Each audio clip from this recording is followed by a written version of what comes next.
Assalamualaikum warahmatullahi wabarakatuh. Salam, Om Swastiastu, Namo Buddhaya, dan salam kebajikan. Perkenalkan, nama saya Muhammad Afwan Deva Ardiansyah.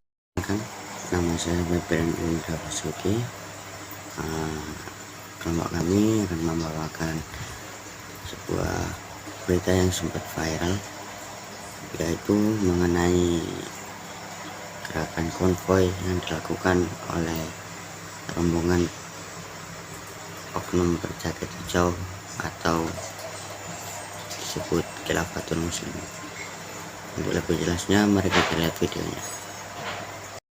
Rombongan sepeda motor atau konvoi yang dilakukan oleh sekelompok orang yang menamakan dirinya Khilafatul Muslimin sempat viral di media sosial. Ada dua pertanyaan tentunya yang mengemuka di benak publik. Yang pertama, apa sih sebetulnya pesan yang ingin disampaikan? Dan yang kedua, mengenai eksistensi atau keberadaan dari Khilafatul Muslimin ini perlukah diwaspadai? Kita akan temukan faktanya bersama saya Gina Vita.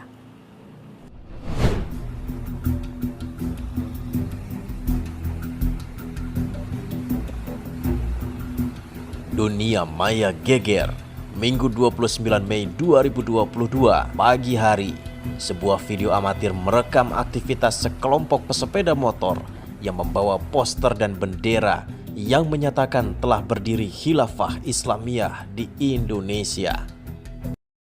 Di sini saya akan menjelaskan mengenai pro dan kontra yang terjadi dari kasus tersebut. Dari kasus ini terdapat beberapa pro dan kontra yang terjadi di Indonesia. Bagi sebagian umat muslim, mereka mempercayai dan meyakini bahwa khilafah adalah bentuk ajaran agama Islam sesuai dengan apa yang dilakukan oleh Nabi Muhammad SAW. Beberapa pemuka agama juga mendukung gerakan konvoi tersebut karena dinilai hanya menjadikan khalifah sebagai sistem terbaik dari Yang Maha Kuasa. Mereka juga berpendapat bahwa apa yang dilakukan Khalifatul Muslimin sesuai dengan apa yang ada di dalam Al-Quran, yaitu untuk menjalankan tugas sebagai khalifah dengan prinsip-prinsip ilahiyah. Mereka juga percaya bahwasanya konsep khilafah sendiri memiliki kesamaan dengan konsep Pancasila yang ada di Indonesia, namun dengan penerapan yang lebih luas. Namun, hal ini dianggap berbeda oleh pemerintah dikarenakan sangat memungkinkan bahwasanya gerakan ini memiliki maksud dan tujuan tertentu yang dapat mengganggu ideologi Pancasila. Salah satu pihak dari kepolisian mengatakan bahwa gerakan konvoi ini melanggar aturan perundang-undangan di Indonesia dikarenakan Indonesia sejak awal tidak menganut ajaran khilafah. Lebih dari itu, konvoi ini dianggap melanggar ketentuan hukum lewat kata-katanya yang mengajak masyarakat untuk membenci pemerintah. Konvoi ini juga dipandang sebagai gerakan seperti gerakan-gerakan lain seperti HTI dan dipercaya akan membawa dampak yang sama. Gerakan Khilafatul Muslimin ini sendiri telah dianggap berbahaya sejak kasus penangkapan teroris berinisial NHS di Bekasi yang ditemukan dengan kardus berisi Khilafatul Muslimin dan logo bendera Khilafatul Muslimin.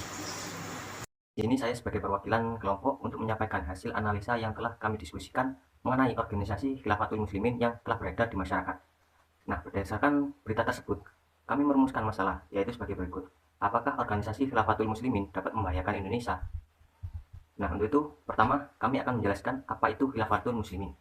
Nah, Khilafatul Muslimin merupakan sebuah organisasi keagamaan Indonesia yang mengusung ideologi khilafah. Nah, organisasi tersebut didirikan oleh Abdul Qadir Hasan Baraja pada tahun 1997 yang berpusat di Lampung. Dan sampai saat ini, yang diketahui, anggota organisasi ini berjumlah ribuan yang berada di seluruh Indonesia.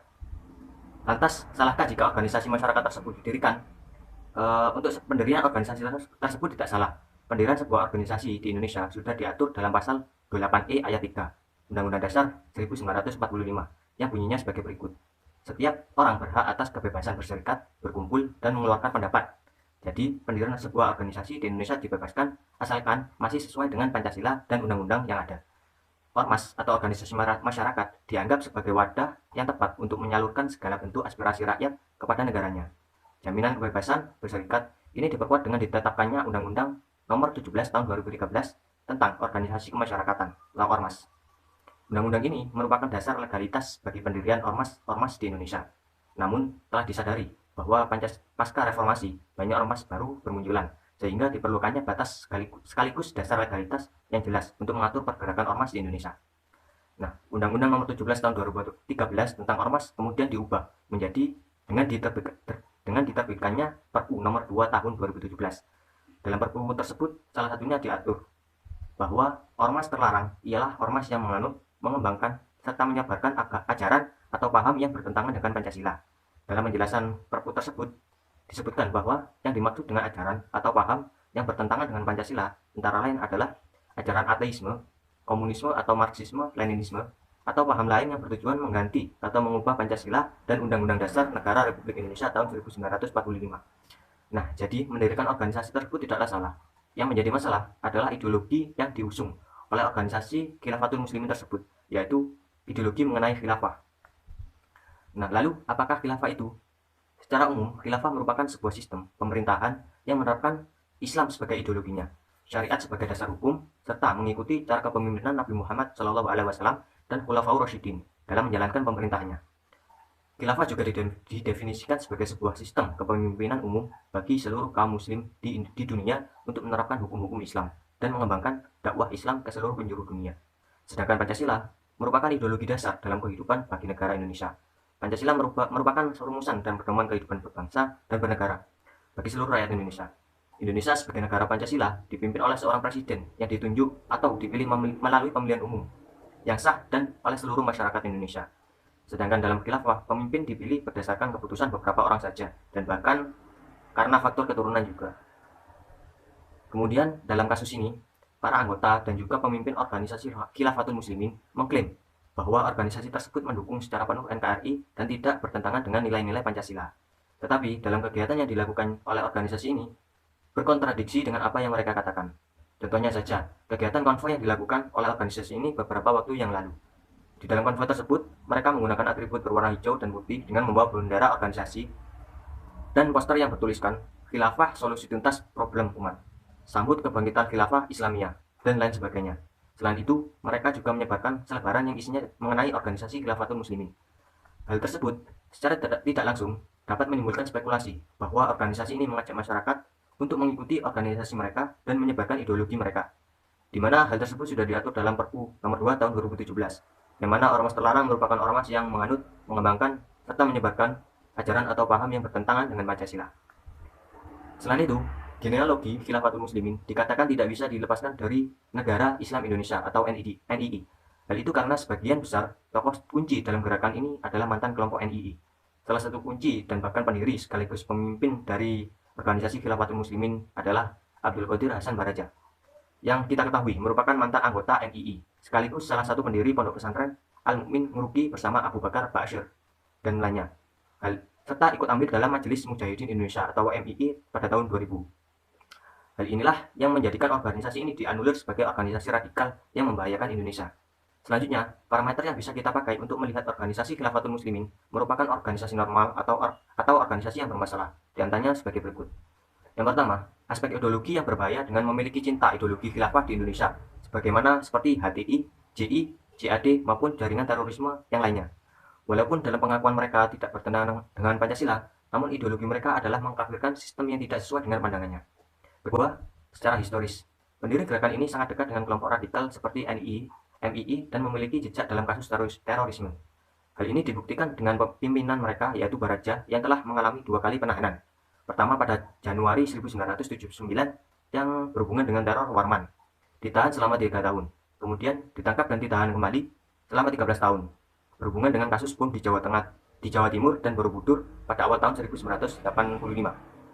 Lalu, dampak ideologis dari gerakan ini memiliki visi dan ideologi perubahan sistem yang sangat rentan bermetamorfosa dalam gerakan teror. Selain itu, gerakan Khilafatul Muslimin ternyata sudah mudah berafiliasi dengan jaringan kelompok teror seperti ISIS. Bahkan pada masa kejayaan ISIS, pada tahun 2015, Rohan Gunaratna, peneliti terorisme dari Singapura, menggolongkan Khilafatul Muslimin telah berbaiat kepada ISIS.